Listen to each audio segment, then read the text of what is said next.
Hey guys, welcome to another episode of the Booth Podcast, episode 21.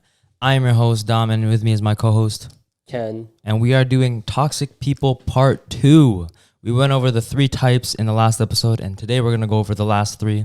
Hopefully you guys enjoy this episode. If you do, please leave a like, comment, and subscribe. Tune into our Spotify. Follow us on our socials. It'll be in the description below. And enjoy the podcast. The first one that we have today is the fake complimenter. What does the fake complimenter do, Ken? So the fake complimenter gives you fake compliments, lacks empathy, and puts you in uncomfortable position. Damn, why was that so hard for me to say? Oh man, the fake complimenter. Those are the type of people that just kind of like they're not straight up with you. They just feed you a bunch of white lies, making you think that you're good. Mm-hmm. And then meanwhile you're actually like you need to be criticized a little bit more. I've dealt with my fair share of fake complimenters, just trying to get on my good side. And what I noticed about some fake complimenters is they play the nice guy. The nice guy. We went over the nice guy a few podcasts ago, and the nice guy is just, I don't believe in a nice guy anymore. I just don't. Yeah. There's no such thing as you could be kind, you could be fair, you could have empathy, but nice guy, I just don't believe in the nice guy anymore. Have you ever felt that you dealt with a fake complimentor? I'm pretty sure I have. I'm not too sure. It's kind of like a long time ago, maybe in elementary, right? Where I feel like people who are fake complimenters, they kind of like, hey, yeah, you can do this just to see you fail. They're like, seeing people fail is like their joy. It makes them happy. Jesus, that sounds so dark, but I know what you're talking about. I've definitely... Because if they lack empathy, they don't care if you get hurt. Yeah. They show no emotion. Like after that, they'll be the fake friend. Like, oh my God, are you okay? Blah, blah, blah. Like, oh, how do you feel? Blah, blah. They feel sad, but they don't know what to fucking say. Right? They put you in uncomfortable positions many times over and over. But sometimes, for us, we're just too blind to see it. Because we're so, it's overshadowed by the compliments. Like, oh, this person believes in me, right? But do they really? You know who's the fake complimenter? Who? All the girls on every Instagram comment section. Hey. No, you girls. No. There's a lot of girls that are like, wow, she actually looks genuinely pretty. But like, there's some girls that are just like, ugh, this bitch. And then they'll comment. I've met many of those girls in high school. Yeah, I feel, it was mostly in high school. It was always in high school. I was jealous. Like, oh my gosh, like, ew, her outfit or her shoes, like, yeah, but then they're coming, oh girl, I like your outfit, blah blah blah, and then they always have the same emojis, heart eyes, or whatever, something like that. Star eyes, fire emoji. You know what's funny? The contrast between guys and girls comments on Instagram back in high school, guys were like, yo, who's that? This fit is fire. I see you. Well, that's what was my usual. What? Who's this sweeter man? That was my usual. But yeah, dude, fake compliment. I feel like mostly girls, fake complimenters. Prove me wrong. Comment down below what you guys think. Because I feel like, okay, I don't want to make this a gender thing, right? But I feel like when guys compliment, right? This is just from my personal like experience. When guys compliment, it's very genuine because guys rarely get compliments themselves. Yeah. So when they give one out, it's like, oh, they that's genuine. Yeah. Like you, especially when it comes to like.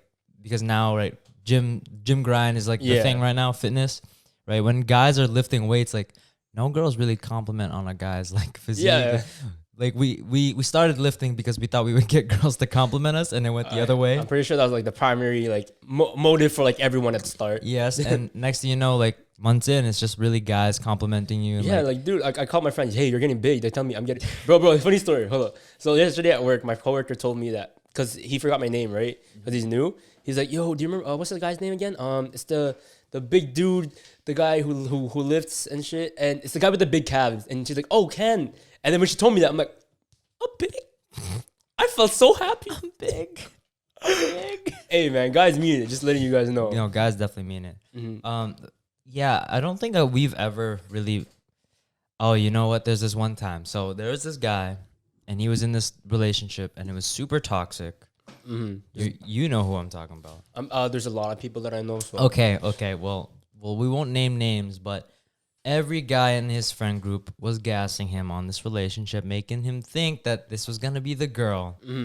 And everyone else that had a reasonable mind, and even they this wasn't gonna work. Yeah. But they kept saying, nah, dude, like you should make things work out. Like this is the one. And like, you know, if you make through it, like, listen, there are a certain extent where your like compliments can encourage another person. But then there's like the realistic like reality of this situation where it's like, don't be that asshole that just lets people move on forward with these crazy things, right? Like you have to be realistic and be like, yo, like this is not good. Otherwise you're gonna be that one friend like that no one can go to for advice on things, because then you're just gonna like feed them compliments and white lies, and it's just never gonna add up to anything. They're never gonna change, they're never gonna grow as a person. And like you said, uncomfortable situations, then next thing you know, they've gone so deep they can't pull back now, and it's gone really bad. So the fake complimenter is just kind of like, they just lead you on in a way that's not reality, and it's not good. And you just never see it coming because it's just positive. It's too positive. Toxic positivity. And I'm not going to lie, that was me before. Toxic positivity. I never realized it, so Toxic positivity. Yeah. That's for another topic. Next one, we got the manipulator. The manipulator tries to control everything, pretends to like you and other people, and wants to make every decision for themselves and others. Oh, the manipulator.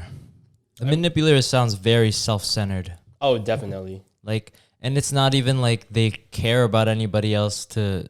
It's like, you don't even like anybody here, so why are you trying to have everyone revolve around you? Yeah. You know? I was thinking an example would be, it's not all parents. Some Filipino parents, they got to understand that we're not the retirement fund. We're not there to like always help them. Like we have our own lives to take care of, right? And the world doesn't revolve around just them. Like I can't simply just always do things for you, and everyone else can't. Like no one owes anyone any favors. You know what I mean? So it's almost a play on of the victim. Yeah. Except this is not like a victim. This is more of the person that kind of tells you like you gotta do this because of me. And like they say that's the first reason, but there's always a second motive, right? Like in many Filipino families, or I'd say in some, since many people, families move to like a better country whatsoever, let's say U.S., Canada, your parents or your family back home, like, hey, can I have some money, blah blah blah, to help us out? So you'll send some, but when you say you can't, they start getting mad, because it's always a second motive. Like, I need this money for something else, right? They never tell you why.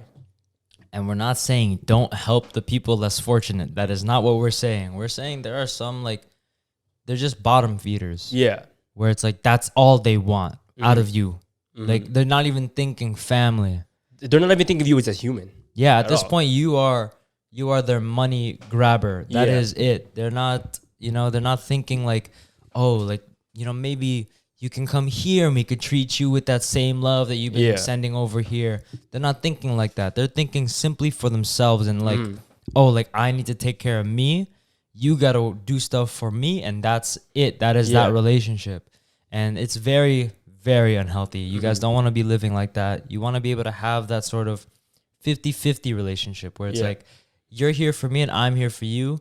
Like it's not like I'm the main character, you're strictly side character. It's like, okay, that's my story. Sometimes you're the main character. I can play the side character in your story.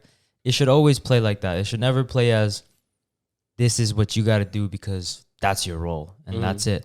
And this is my life and you got to help me. It's like, that's never, that's selfish. That's not what should be happening. Don't be so self-centered to think that the whole world revolves around you. Have you dealt with any manipulators? I mean, probably before. I just can't remember at the top of my head, but I know many times situations like, they put themselves first, and it's always a secret agenda, second motive, right? Because they're like, okay, we need to do this, when really it's falling into their plan without you knowing it, right? And you never fully know what's happening until it happens. Once you see them more happy, like if you're doing shit, they won't care because they fulfilled their purpose. Yeah. Like this is my goal. Thank you, but fuck off now. Right? I'm pretty sure this happens in a lot of movies too. Wow. So just from like a business perspective. And I was gonna say, for an example, like from us, do you remember that one time like we went to we always go out with these big groups to like amusement parks or whatever, and then there's that one person that like he's only going there for that certain thing. Like that is their goal to that day.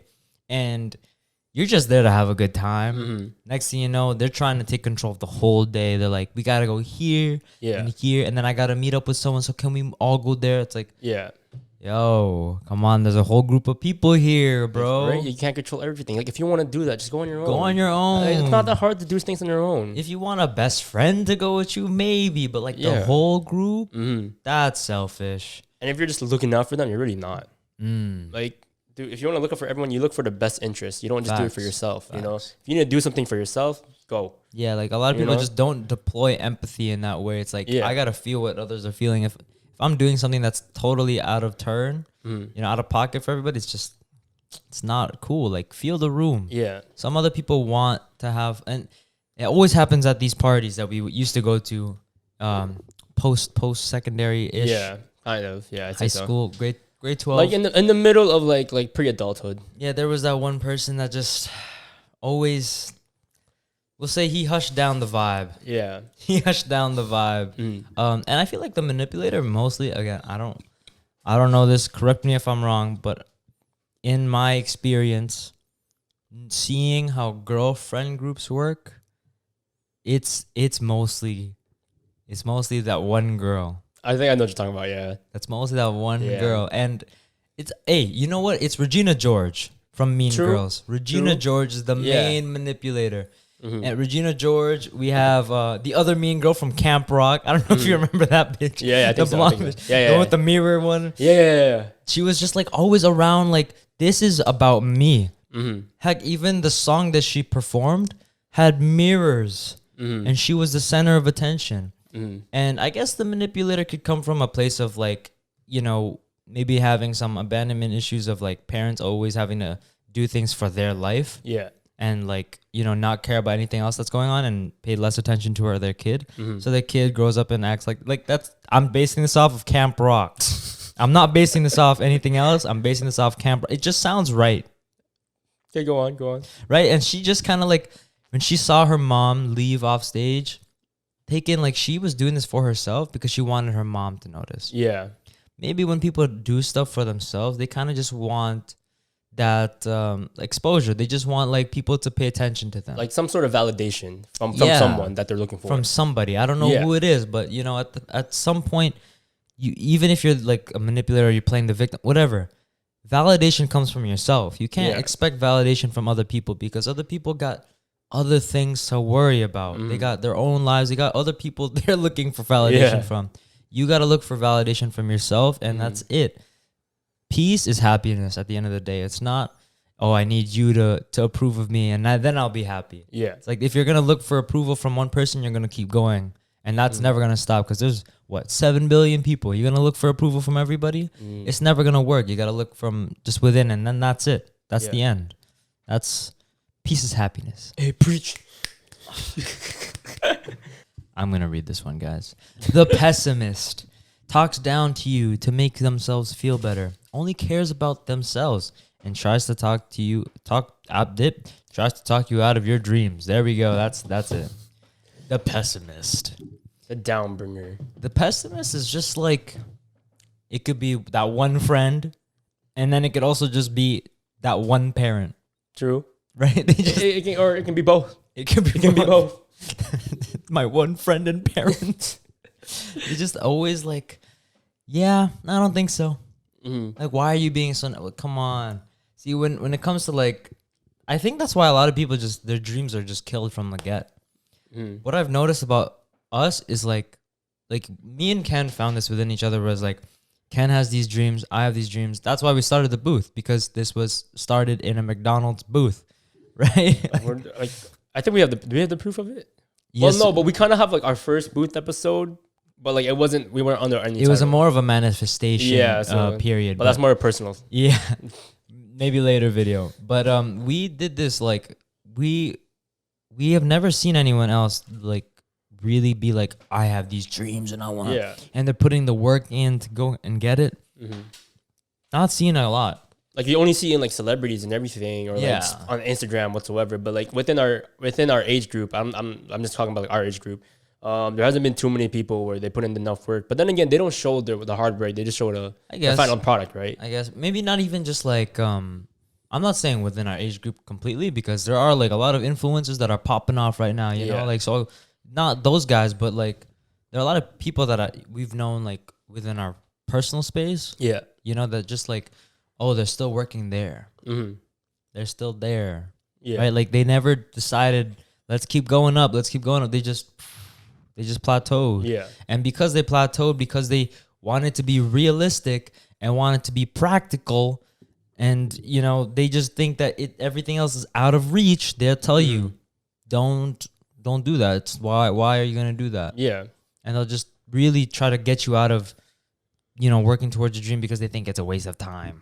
And like, just because they think they failed once, they could never achieve it. Yeah. So they talk you out of it. Like, no, that's too risky. That's not safe whatsoever. You shouldn't do it.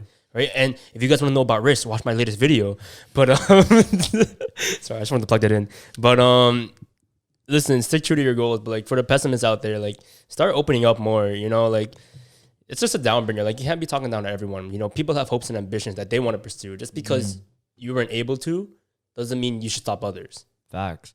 There was this, okay, so there was this one family that I know, okay? And so where I come from, just to give you guys a little, like, context and a background story, is, like, my parents, when I was, like, just a kid, like a baby, is they had trouble finding a place. Like, they had trouble, like, finding a great living space because my mom just had me, and no, at the time, no one wanted to give a place to someone that's, you know, they just gave birth and they have to take care of a baby. And a lot of them didn't like having babies around the apartment or whatever. Right? My parents only had enough money to rent. So they had days where they were walking the streets homeless. Okay, with a baby, so with me. And it took them, like, in the span of the 20 years that I've been alive, we've moved to an apartment, moved to a townhome, and now we're in a house, right? And we went from one really crappy car to two nice cars, all right? We have 2 cars. And we provide for other people. I have 2 brothers. Yeah, that's a lot of things to build on top of each other, right? And there was this one family that we tried to, like, help out and try to push, you know, to get up in the world, like, just not stay where they were. Yeah, because we both lived in apartments at the time, right? And we tried to, like, help them out and be like, encourage them to, like, hey, like, we can get out of this place, you know? Yeah. And they kind of just stayed. And that's nothing to, you know, it's whatever. Like, I get it. Yeah. Hey, if you're comfortable where you are, that's cool. Right. But to tell your kids the same thing. Yeah. Where it's like, we got to be realistic and not have any goals. That just, yeah. You never level up. You never have any goals in the future. And pessimist, right? Dealing with pessimists, you don't want to get too close. That's why we're trying to make this podcast. Is like, you don't want to be around these toxic people, because then your environment is, this is not gonna happen for me. Yeah, which is never true. As long as you really set your mind to something, it always happens. It's never, like, name one person that has set their mind to something and never panned out the way they wanted to. It's never happened before, right? So they just never wanted to go up in the world, and that's fine. But now it's like their kids don't know what to do. Yeah, and so that's what I've noticed from the way my parents brought me up, is they were always encouraging and in a way that was like, you want to do it, go do it. Like, that's it. That was the bottom line. Not, you want to do it, guess what, you can't. They never said that. They never said can't and you won't. They always said, you want to do it, go prove it to me. But they never said, I don't think it's possible. Yeah. And I think that's the difference, where it's like there's an optimist and then there's like, okay, go test your luck type of people, and then, like, you can do it. Yeah. It's not to the point where it's, like, impractical, and also to the point where it's, like, completely unrealistic. It's like a good middle. That's where I came from. So I don't know about any other people, but for me, pessimists kind of just, they plateau, they never level up in life, and they don't got any goals. Yeah. And they want to push it on you, like, come on, look at this side. We're comfortable. Yeah. We're great here. We don't need to go up there. Yeah. That's high risk, high reward right there. Stay here. It's pretty nice down here. I mean, and also their motives, like, I don't want you getting hurt either. Like, don't get me, it's wrong. It's nice. I mean, it's nice. I guess, yeah. People could come from that place too, where, yeah. And then, but then they're looking out for you just because you know, it happened to them, but like, just keep going. You know, for the pessimist, they talk down to a lot of people, right? They just want to make themselves feel better because it's like they're the predators, and then there's a prey. Like, okay, I'm doing this to make myself feel better because I can't reach. Yeah, I'm on my plateau, right? I can only go like either like slightly little, just to make myself feel better. But then again, that's only like temporary. Yeah. And the more you're hurting like your friend or whatever, you're gonna lose them. You know.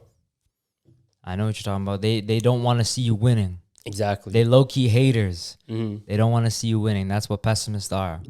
I think pessimists also, just to add on, is like I feel like because if you're chasing your dreams, right? If you're trying to work towards your dreams, that's you trying to reach a place of fulfillment. Yeah. Fulfillment is also happiness, right?